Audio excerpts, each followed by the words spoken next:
We are thick into day one of the government shutdown, 15 hours now into it. How long this will continue? Well, that's up to lawmakers. There are ongoing bipartisan meetings happening right now on the Senate floor. This is where any kind of agreement will get done. Well, at least officially get done. There may be some talking outside of the Senate floor as well. A key Senate Republican, Mike Rounds of South Dakota, is floating this idea of extending Obamacare tax credits for 1 year. Right now, the ACA subsidies extension is the flag the Democrats have staked. Pass this, agree to this, or no continuing resolution. Scripps News congressional correspondent Nathaniel Reed is live on Capitol Hill. Nate, I know you're keeping a close eye on this. We are watching those images live from the Senate floor. We know that we're hearing reporting that centrists on both sides are trying to come up with some kind of compromise, including Mike Rounds, Lisa Murkowski, Jeanne Shaheen.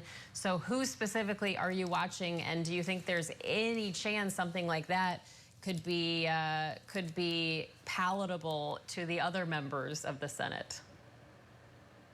Well, in the short term, no. I just want to give you an update on the state of play. You see the Senate floor, they're still in session right now. They have no votes planned, in fact, before Friday. Tomorrow they're out for Yom Kippur, the Jewish high holiday. So they voted for the last time earlier today. They're not expected to vote again today. I saw a lot of lawmakers leaving the Capitol, headed home, or just, not planning on returning for the rest of the day today or tomorrow. So the government will remain shut down at least a couple more days.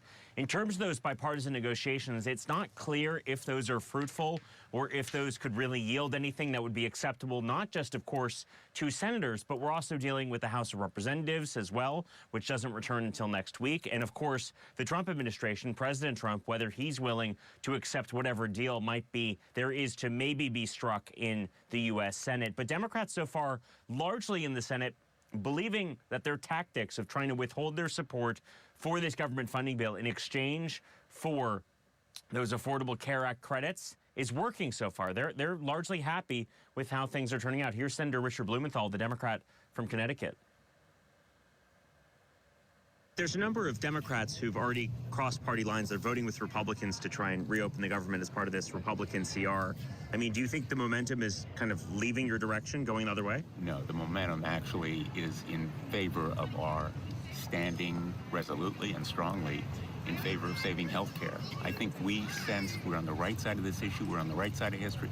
We're on the right side politically as well as legally. The President of the United States is trying to bully us into giving up on health care, surrendering on millions of Americans who need health care insurance right now.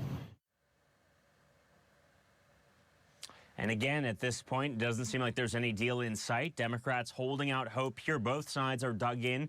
The White House with that constant threat of not just the furloughs that we've seen so far, of which they're estimated to have about 750,000 per day that a shutdown continues at a cost of $400 million a day in payroll for those furloughed employees, but also the possibility of layoffs. Not yet clear which departments would be laid off. The Trump administration seems fairly intent on moving forward with layoffs the next day or two. A lot of questions about what departments could be touched, what portions of the administration, what government agencies could be slashed and burned as part of any layoff discussion at this point. That is still not clear. I've even asked members of the House of Representatives who were on a call with the head of the Congressional Budget Office earlier today. They told me they're not certain yet what the Trump administration exactly is looking to slash.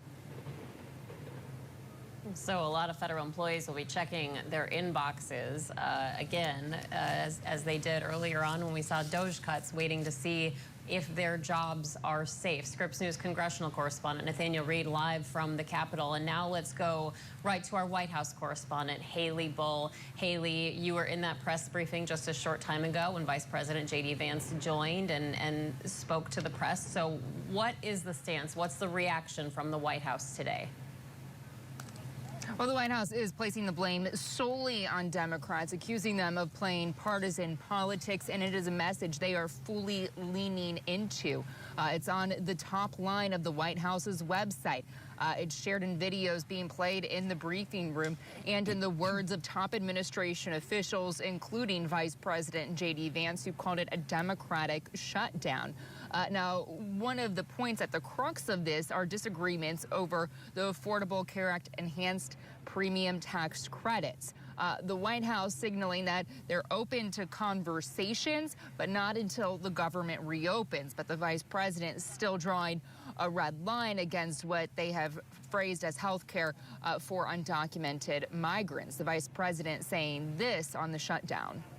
But I actually don't think it's going to be that long of a shutdown. This is a pure guess from the Vice President of the United States, because I think you already saw some evidence that moderate Democrats are cracking a little bit. They understand the fundamental illogic of this. Look, for years, every single one of us, we can remember Barack Obama on the White House lawn. We can remember Chuck Schumer. We can remember, Nancy Pelosi. For years, in Chuck Schumer's case, for literally decades, we've heard them say, you don't shut the government down over a policy disagreement. Okay, Republicans think this thing about health care, that thing about health care. Democrats think this thing about immigration. Republicans disagree. Whatever those disagreements are, you don't shut down the government over it. Now, notably, Maritza, we have not heard directly from President Trump today on the specific issue of the shutdown, but we understand the expectation was that he would be regularly briefed today with the legislative affairs team locked in. Vice President Vance saying both he and the president have been talking to colleagues, both Democrats and Republicans. And Haley, the administration isn't just pursuing furloughs, but as Nate just talked about, layoffs. So how is the White House framing that up, and how soon could we see those layoffs happen? Well, the vice president said they haven't made final decisions about what to do with workers. The White House also said that layoffs are imminent, indicating in perhaps a couple of days. This follows a memo that the Office of Management and Budget sent out to agencies last week, directing them to submit plans for layoffs, going a step further than furloughs. And this would be for programs, according to that memo, that have a lapse in funding, don't have another funding source, and aren't in line with the president's priorities. Press Secretary Caroline Leavitt said that director vote was sharing that proposal with House Republicans. Now, the vice president, when pressed on this, was framing it as having to do triage, in his words, as an effort to keep the government functioning as well as it can. But what we have also seen play out simultaneously, Maritza, as we are waiting for information on the scope of layoffs, the timing of layoffs, are announcements about cut funding for specific projects. The OMB announcing $18 billion in funding for infrastructure projects in New York.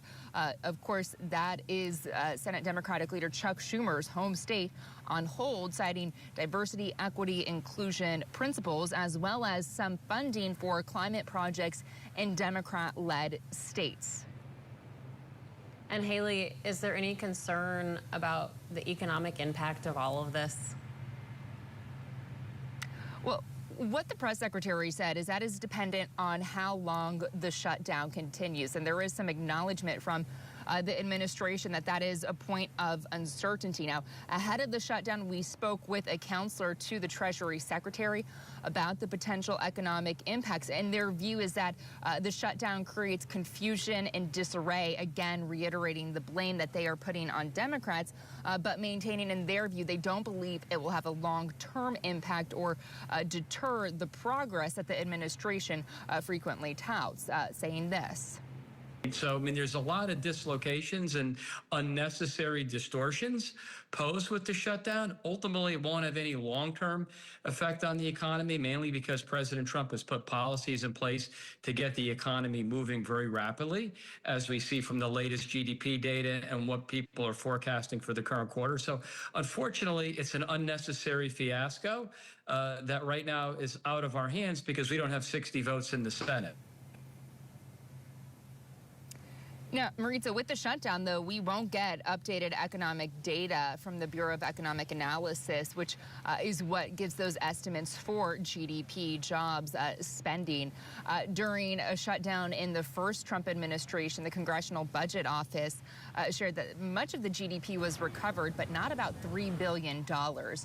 So what impact this has certainly remains to be seen. Scripps News White House correspondent Haley Bull live for us at the White House. Thank you so much, Haley.